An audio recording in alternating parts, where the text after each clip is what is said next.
Charissa Thompson, Fox Sports NFL kickoff show and co-host of Extra. She joins us. It's great to see you again, as always. Thanks for coming in. You guys just did what everyone hates.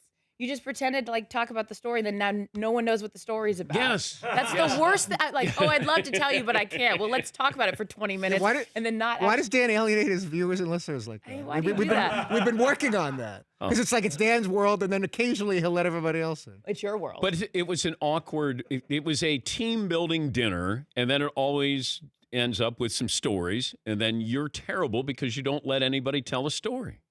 Because I like it to be about me. I like being the center of attention and making everybody laugh. And when someone else is occupying everybody's time, I'm like, I can just go home. We got to get up at 3 o'clock in the morning. And what happened last night? We had great wine.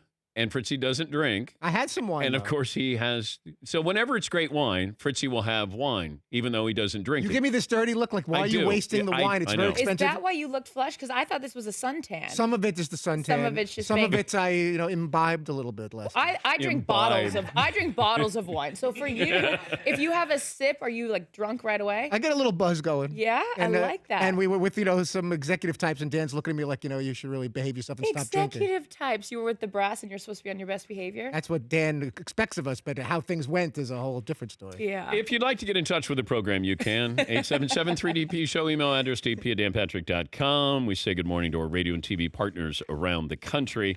You want to get it out of the way first. There was a great moment at the Super Bowl in Houston when McLovin and Fritzy did a duet for you. I mean, I'm still trying to get over how well that went. Have you had a man sing for you before? I've never had a man sing for me. Okay. Kelly Rohrbach, the swimsuit model, and she's in Baywatch, she said that she'd never had somebody do that. It's a lost art here. Did you guys sing for her? I did. But come on, no, you just go around singing. No, I sung a couple of verses of "On the Wings of Love," but I have a longer version and a song that I like a lot more that I saved for you. First of all, I had switched over to have a crush on McLovin because I was over you. Now I'm really over you. No, you can't. Your wife is probably that. like, get this brought off here. But I'm telling you, now you're singing to anyone. I'm going to make it up to you, though. In fairness to Fritzy, I did ask him to sing to Kelly because I thought it would be really awkward, and I wanted to see her face. And it was really awkward. She didn't appreciate it like you appreciated this at the Super Bowl. Was she creeped out? She wasn't creeped out, but she kind of had that, you don't know me like that. Oh. I don't know. That's the vibe I got. Well, she felt like maybe I was singing at her as opposed to singing to her. It was a little weird. Seton. She did say at one point, oh, yeah, it was funny, and then I wanted you to stop. I think that was the quote. Is that not rude? It's one of the guests that we invited her on the show, and that's what she says. Well, she's hot. She could say whatever she wants. Yeah, but we brought her in to promote Baywatch, everything. Don't diss me. And I heard she gave away the ending? Well, she didn't give away the ending to Baywatch. She just said The Rock got shot. Oh, okay. Yeah, I don't know if that's the ending. Maybe it's a cliffhanger, and then they have a sequel to it. Well, she can say whatever she wants. And that she wants to continue her acting career in the comedy genre. So that's we should look out for more comedic roles from Kelly. Right. Oh, well, you could be her agent. I would love Sounds that. like you guys hit it off. She's Charissa Thompson, Fox Sports NFL kickoff show. Bitter spelled with one T. And co-host of Extra. Did you almost move to the East Coast to work? You tried to get this. Look at this guy. You did this for the Super Bowl, you're playing coy. And look at what happened. Did I end up taking that job? No, it was never even offered to me. Did anybody talk to you? Not offered. Did anybody talk to your people? It doesn't matter now, does it? That's a yes. Okay. No, I didn't end up clearly moving to the East Coast for a job that was never offered to me or discussed with me. So it all worked out. Okay, so this would have been to work for the mothership. There was no discussion. Let's say hypothetically there was a conversation and there wasn't. Yeah. Yes, it would have been to work for the mothership, but that in fact did not happen. As I told you at the Super Bowl, it wasn't happening. Yeah, I like living in Los Angeles. I've got 2 great jobs. This guy with the investigative reporting. I just thought you were a little coy in Houston. That's all. That's just being, Mike Wallace taught me this, being an investigative reporter. Mm-hmm. And, I just sensed that there was something there. You wanted to tell me, but you couldn't tell me. No, there was nothing. You know what? You should be honored that you were considered for that job. I wasn't considered for it. If you were considered for that job, you should feel we should honored. talk about the job that I didn't get. Yeah. Anyways. Okay. What's it like, though? Here you are. You're hosting the Fox pre-show. Mm-hmm. And now having 2 teams in Los Angeles. How strange is that, do you think? I don't think it's strange. I mean, I think it helps us in terms of when they're like, can you go out during the week and get an interview? Yeah. Makes it a lot better to not have to jump on a plane and do that. It's great for the city. It's, in terms of access and just like the overall, because anytime you take an area, Inglewood, obviously, for example, there's some areas of it that are dilapidated, they become gentrified. When there's a team that moves into the area, you get condos, you get restaurants. So I think as far as like the commerce part of teams moving here is good. But fan base, the Rams, who's going to have an easier transition here? Chargers or the Rams? What do you mean? I would think, the Rams are. Being accepted, having your fan base here. I know the Chargers are going to be in a small venue. Right. The Rams are in a venue too big.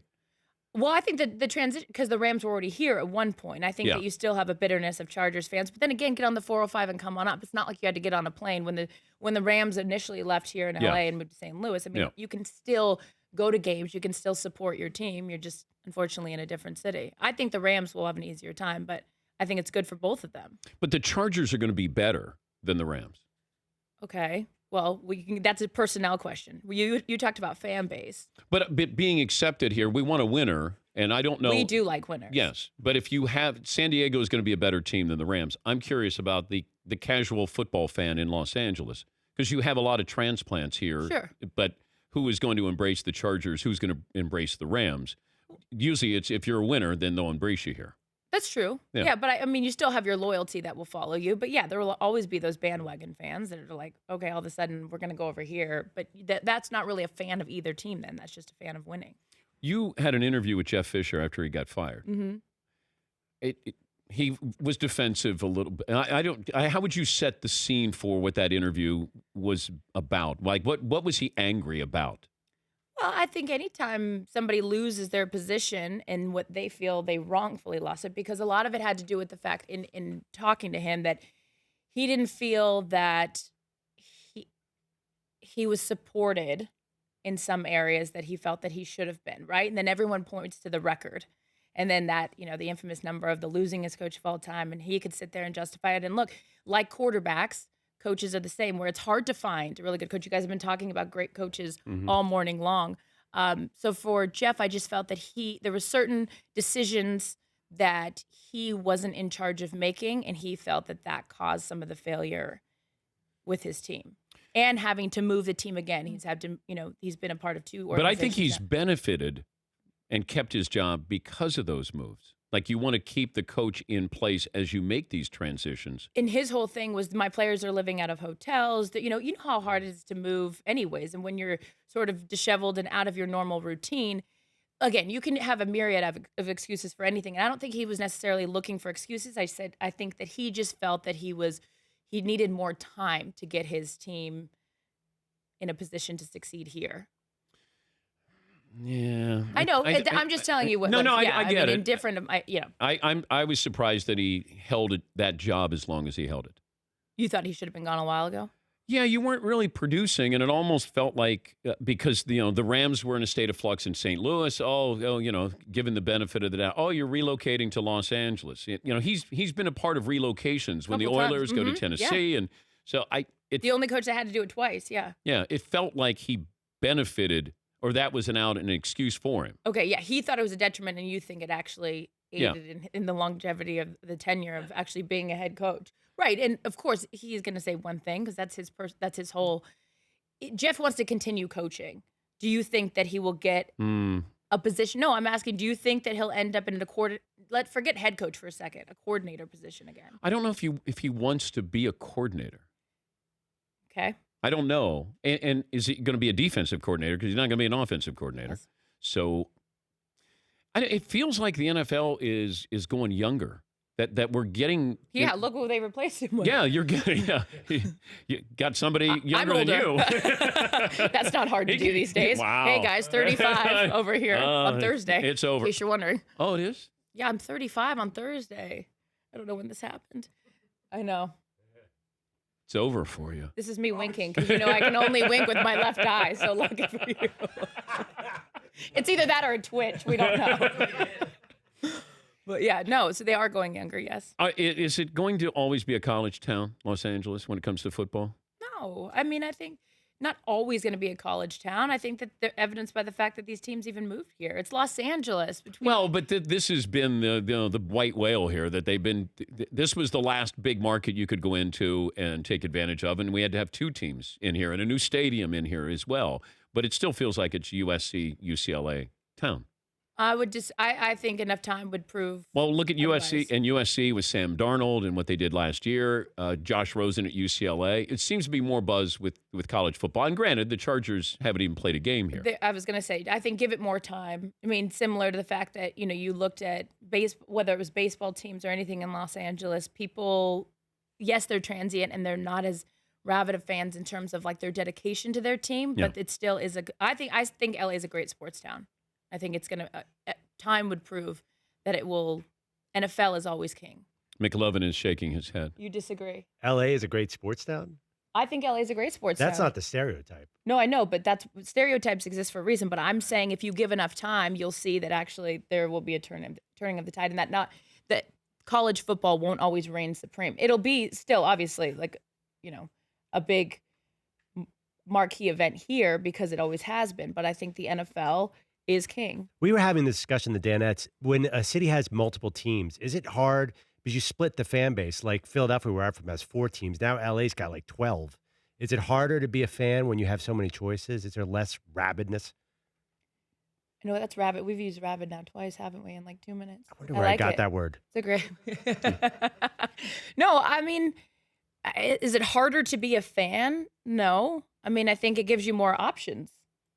I'm from Seattle, and I would love to have a basketball team up there. The entire city is surrounded and obsessed with the Seahawks because the Mariners haven't been good for a long time. We've continued to want them to return to the days of even Griffey when it was like, how long ago was that? Would it change, though, if you had basketball back in Seattle? Absolutely. We need basketball. We've tried a couple different times, and now there's the big initiative, It feels like hockey's going to go there before basketball. Well, now there's legislative stuff that supports that has to move in there first in terms of an arena. But yeah, there's towns that need sports, and Seattle is one of those. So I think that if we want to bring it back to LA, this town will show you that it will support its teams and not just be like, But does LA have that young star? Because when the Lakers were great, you had Kobe. Like you almost need to have. Mike Trout is not a star, superstar. He's the best player in baseball, but he's not that guy that is transcendent. Jared Goff looks like he could be a star as the quarterback. Yeah, and you with want the Todd Gurley to be that person. Yeah, but who is that, or who are the young stars in Los Angeles? Well, that's the problem, right? Yeah. Because the Lakers got young players, they just don't have young stars. So are you arguing that you have to have a young star to have the team? I think yes, if you're making it bigger and younger fans to watch something, where they're going to go, like the Clippers. Like, you're buying into the Clippers or, that it feels like that's past. And Well, it's past because they didn't win. Yes. But you had stars, you had your Chris Paul, your DeAndre, your Blake, you had the stars there. Yeah. You don't feel like those are big enough stars? No. So you're arguing that somebody like who has to come in here? Well, I don't know if Lonzo Ball is somebody who changes that, where you get a young guy with a lot of attention that everybody knows. Now you're going to be must-see TV. There's nobody with the Lakers where you go, boy, I can't wait to tune in to watch D'Angelo Russell. Lonzo Ball is somebody that you would say, all right, I'm going to watch. Now, I don't know how good he's going to be, but he is somebody who has superstar qualities because he has name recognition. I always go back to this though, like when Seattle, a few years back. I'll tell you what. Let me take a break here, and Let's take a break. Can you stay here? Yeah, extra. I don't have to be there for a couple hours. Oh, you do. What do we have today on Extra Extra? A lot. I'll tell you after the break who I'm interviewing today. Oh wow! Look at that! Look at that! And I will hold off the serenade, the duet with Fritzy and McLovin. I don't know if I want it now. Yeah. Now I'm second don't fiddle to a even do that swimsuit to model. me. Okay. Weird. That's happened before. And McLovin, by the way, playing coy. He wasn't sure if he was going to dress down, act like he was not interested in you. So this was a whole conversation yesterday. Don't know if it worked or not. It doesn't work if you blow the that's right. gig here and My bad. tell her. Yeah. Great. Thanks. It's 21 after the hour. We're back with Charissa right after this on the Dan Patrick Show. We're talking about young stars. You need young stars, certainly in a city like Los Angeles. Because if I look now, there's a difference between being a great player, Hall of Famer, and being a superstar. Kawhi Leonard is a future Hall of Famer, but not a superstar because we don't know him. Right. Now, who do we have in Los Angeles where you say that's a superstar, athlete-wise? Well, you're arguing that we need one of those. Yes, you do. Are you just saying specifically to Los Angeles? Because I was going to say, just drawing upon my own fandom from Seattle, is that, you know, a few years ago when Russell came onto the scene and beat out Matt Flynn, and it was like that whole thing, like he wasn't even, you know, Matt Flynn got a contract to be the starting quarterback, and nobody really knew who that team was. No one knew who that team was on the back end. No one knew defensively, the Shermans, any of the secondary for that matter. They only became known as the Legion of Boom, and Russell wasn't a star coming out of college. Like, you knew of him, but so I would argue that you don't necessarily have to have a star, but the team. But Russell Wilson's a star. Now he's a star, but he wasn't. No, but I'm not saying that you're initially a star, but you can develop into a superstar because he's got a famous wife, and you know, it's a great story. He would before he got married Sierra, he was still a star in the sense that he took his team to the Super Bowl 2 out of 3 years. But I see what you're saying. In Los Angeles, are you saying that because it is Hollywood and you need to be? Okay. Yes. So you're saying that as a fan of what, you know. Let's say you're a Rams fan. You know, Todd Gurley did not have a good year last year. Jared Goff looks the part. Phillip Rivers is who he's going to be. That's as good as he's going to be. And maybe he's a Hall of Famer, but he's not a superstar. He's not somebody that gives you tune-in factor. The Lakers had tune-in factor with young stars there. They have young players now, but I don't know if they're must-see TV. The Clippers' window of opportunity is done, but Chris Paul is a Hall of Famer, but he's not a superstar. Blake Griffin, I think, had a chance to be a superstar, but the window is passing him as well. So in order for us to buy tickets to a Clippers or a Lakers game, we need to have stars on that team. I think you do with the Lakers because you're so accustomed to that. Sure, but winning is winning. I mean, we brought the point. The Clippers, if you're making the point that Chris Paul or DeAndre or Blake were not superstars when they were winning, they sold more tickets than the Lakers. Winning is winning. You want to go and support. Well, but by comparison to the Lakers, they were good. But if the Lakers were good and the Clippers are good, then the Lakers are going to outdraw the Clippers. Yeah, that is the Lakers' town. Yes. So even with that window of opportunity. What are we saying? I'm saying, do you have a superstar, or are you going to have a superstar in this town? Like Sam Darnold, to me, feels like he can be a superstar. This goes back to the conversation about being a fan of whether L.A. McLovin doesn't think it is a good sports town. I think time will tell that. Now that you have 2 NFL franchises here, you've got 2 NBA teams. You've got, if you go down to Anaheim and you include the Dodgers, you've got 3 baseball teams and the Padres. It's like there's a lot of opportunity to be a sports fan in Los Angeles, even down to San Diego. I agree. Like Kershaw, to me, is superstar-ish. But his personality doesn't dictate being a superstar. But his game does. Like, he's unique. It's so interesting because I think of superstar and I think about that. If you're going to talk about Russell marrying Sierra and like you see him on red carpets and you see them on commercials and that kind of stuff. That's the superstar part. Clayton Kershaw is like so reserved. But he does something that's so unique, and plus he plays for the Dodgers. So Matt Kemp. When Matt Kemp was here, that was a superstar. He's dating Rihanna. Yeah. He's having that MVP season, when he was here. That's a superstar to me because on it's the verge of. Yeah, because right. And it didn't happen. It didn't happen, but when you were living in Los Angeles, that's the star factor of seeing you outside of your respective sport on a red carpet and whatnot. If I'm put it this way, working for Extra, there's a lot of time, extra. You have to say it twice always, right? Twice is nice. Yeah. You have, I'll go to my boss and pitch different people to interview from the sports world. And they're like, who, what? Like a few years ago, they didn't know Rob Gronkowski. Like, and now he transcends and can live in both spaces. And he's a superstar. Now he can live in both spaces. So that's sort of the litmus test to me is if I go to my boss at Extra and say, do you want to interview this person? And she says, who? It's like, that's sort of the benchmark to me of what that superstar part is. We had, by the way, who you're interviewing today on Extra Extra? I am interviewing Caitlyn Jenner this evening. She has a book coming out. Would you guys like to submit any questions? I'm happy to ask them for you. Now, didn't she wear an outfit at the Met Gala that is getting a lot of attention? Well, you want to talk about that? I accidentally clicked on it and immediately shut that window. Clicked on it. She's Bruce Jenner's daughter. I thought maybe there was a sports that's angle. Kendall. Kendall Jenner. I'm not interviewing. I'm interviewing Caitlyn. Oh, Bruce, if you still call him that. Oh, great. Now I already admitted that I looked at the Kendall Jenner picture. Now, this Well, is Kendall, like I would look at disastrous. by the way, I'd look at the Kendall Jenner picture too. But let's keep going on that. Well, you might want to ask Caitlin how, have Kendall Jenner's her getting- daughter wear some clothes. Okay, well, she's also a supermodel, so she was in the Victoria's Secret, she's wearing less Is she than really that. a supermodel? Yeah, Or is she a model? She is, by definition, her and Gigi Hadid are the biggest supermodels right now. Okay, name a bigger one. I'm not in the model business. You're still thinking like, who? Giselle, Giselle hasn't walked a runway in a couple years. do you have to walk a runway to be a supermodel? She has said herself that she's not going to walk any more runway. So I'm talking about people like that. You talk about the sport. By the way, I like that we're now talking about supermodels. Oh, I know. But that's the Well, way this that's show how is. it is, I know. exactly. But she walked the runway at the Olympics. Yeah, because it was in Rio. Okay. but Okay. She walked the runway. Giselle was the perennial supermodel. I'm saying if we were talking about bringing this back in a very circuitous way to the conversation we had about going younger and coaching in the NFL. Yeah. Are you connecting the My dots? head's spinning. I'm yes. trying to bring Yes. it back. Yeah. That right now the supermodel world is younger, and you could definitely argue that Kendall Jenner and Gigi Hadid are the biggest supermodels. Okay. It's Did like we just waste like 3 minutes on Yeah, this we did. conversation? Yeah, we did. Okay. Well, thanks to But the McLovin, point- he did the left but turn no, there. But the left turn is because there wasn't a lot left in her outfit, is what he's saying. Yes, It's 'cause she there was, forgot. like, Yes. yeah. Uh, Were you offended? Well, I always, the Met Gala is a big deal to me. I go every year.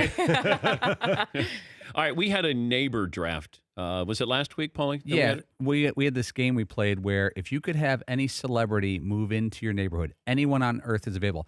In realism, I mean, you live in LA, you probably have celebrities near where you live, but someone moves in and they become your new friend, and you think this is actually a person I would be able to hang out with. There's some benefit to it. Yeah. Who would be your number one draft pick? Who- I think who would be? Who would you want to live next door to you? my number one pick was Paul Rudd. Seems like a fun neighbor, good guy, beers, comedy. Yeah, it'd have to be a comedian, like a Kevin Hart. Now I went Brady because Brady can play quarterback in the neighborhood. Giselle. Play quarterback in the neighborhood in your flag football Yes, team. All-time quarterback. Yes, yeah, Okay. he can be quarterback for both teams. His wife can be the supermodel. Giselle, yes, and there can be like diet tips. I mean, it can be a lot of things there. Beauty tips. Diet tips. So I thought that was a home run right there. Who did you pick, Seton? I think I took Zach Galifianakis at first, but then I changed to Chris Pratt so we could Oh, get you got Anna Anna Faris Faris. next door Oh. too. Yeah, nice combo platter. It's Yeah. Anna. Fritzy? Yeah. Oh, it's Anna. Anna. Sorry. Oh, ooh. Welcome to my world. Yeah. I have to say these names. First of all, the woman that works with me at Extra in the voiceover booth, Betty, she's wonderful. Like me talking about fashion and having to say, "Bon ma," I'm like, what? Saint Laurent. I'm like, I'm like Saint Laurent. I'm like Aldo, Forever 21. Like I don't belong here at all. Hollister. So yeah, Fritzy, exactly. who did you pick? I went Chris Rock followed by Leslie Mann, I believe. One of my first two picks. Okay. Oh, so why? Because then you get Judd Apatow. I love Judd. Yeah, that's what I mean. Yeah. They're married, You so got you get both. 2 You for hang 1. out. Like this one's going 2 for 1 over A here. lot of laughs. McLovin, what do you have? I picked Carissa. Remember? Oh, now he's lying. He did pick you. You picked me? No. I wish I had. Listen, you guys, I'm never coming back. This one's singing to other people. This one's making no. That was just Okay, a verse so or two. you got 2 picks. Moving next into your neighborhood. Who you got? Okay, I'll go Kevin Hart, Okay. and then I'll go Lenny Kravitz. Ooh, are you going to go my way? Yeah, Yeah. American Woman. Mm. You get music. Mm. You know he'll throw a party or Yeah. 7. Mm-hmm. And Zoe is a bonus. That's creepy because it's his daughter, but still, she's a great actress. Did you guys watch Big Little Lies on HBO? Yeah. Incredible, right? Really Did you good. watch that? No.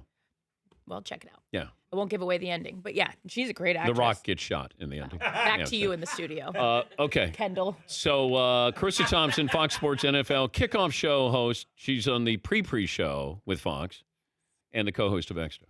Is that right? It's the That pre is right. show. Yes, and thank you for having. I love when you guys are in LA. Thanks for Okay. hanging out. Fritzy, you want to bring it on home with If she those- still wants to hear it, I was. Are you at the Who's at the Derby this weekend? Are you going? No. Oh, No. I'm here. Tarico's there. okay. I'll say hi to him. Are you going there? Yeah, I go every year. I love the Derby. Okay. I'm a degenerate gambler. Great. Hi. Are we still on? Yes, we are. But That's a Fritzy, question I ask constantly on here. Fritzy, fire away. There you stood, that'll teach you to look so good and feel so right. Let me tell you about the girl I met last night. It's understood I had to reach her. I let the wheel of fortune spin. I touched your hand before the crowd started crushing in. Now I'm higher than a kite. I know I'm getting hooked on your love. Talking to myself, running in the heat, begging for your touch in the middle of the street. And I can't stop thinking about you, girl. I'm high on We'll be back on the Dan Patrick Show. I love you. Now stand Right up, after gyrate, this. and do that. Yeah.